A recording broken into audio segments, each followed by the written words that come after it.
Smartphones have become an everyday item for many people across the country. Most of us have them, and you know what? So do our kids. Absolutely, but what appears to be an innocent app could actually be hiding something. News at ABC's Noelle McLaren joining us now with more on camouflage apps and how they could get your kids in a lot of trouble. With pages upon pages of free mobile apps available, it can be tough to keep track of what's on your child's phone or tablet. You see this app right here? It looks like it's harmless, even when you open it right up. It just looks like a calculator, but it's really a page to enter a passcode. Get beyond that point, you'll find it's a place for your kids to hide things from you. We get by with a little help from our apps, more than 300,000 and counting, that help us keep schedules, capture memories, stay in touch, and leave the waiter the right tip.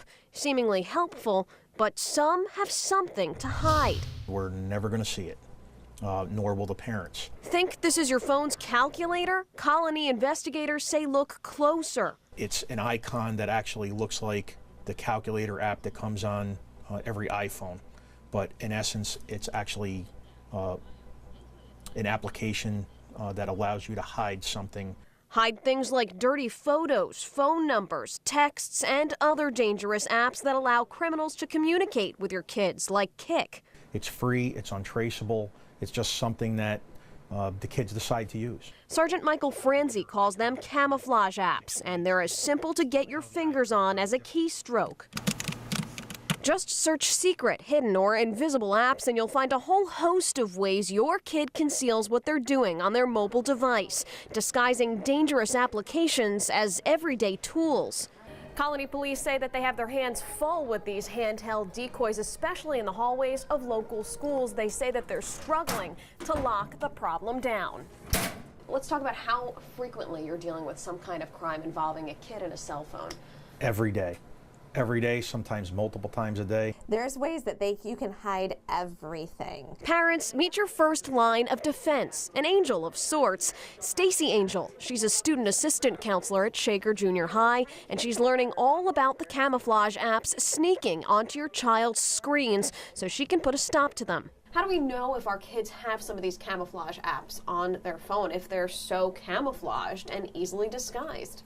You know, I think that's where you have to go and you have to sit down with your kids. You can look over their shoulder sometime, and you can, you know, if they flip back to their home screen every time you walk near, maybe you need to look at that phone a little bit more carefully. She says a good rule of thumb through your children's phones. Check their photos, check the history on their Google, you know, check what's going on. Touch on each of the apps, see what's happening when you touch them.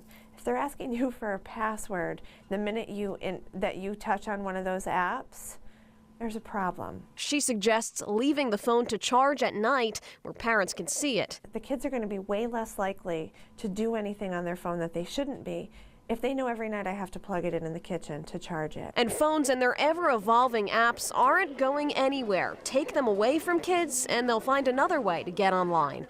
Angel and Colony Police both agree your best bet is to evolve too. Taking the phone away isn't going to protect them because these electronic devices are so readily available.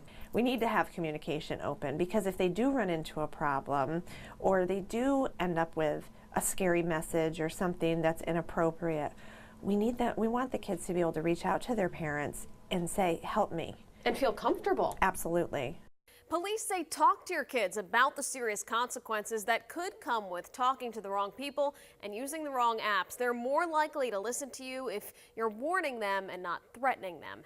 In the studio, Noelle McLaren, News 10 ABC on Fox 23. A lot of the same advice that we had when people first got home computers. Right. Keep them in a central location, know what the kids are doing. And the same thing, as the devices get smaller, the advice stays the same. You go to use a calculator on your kid's phone and there's a password protection. That's telling you something. That's something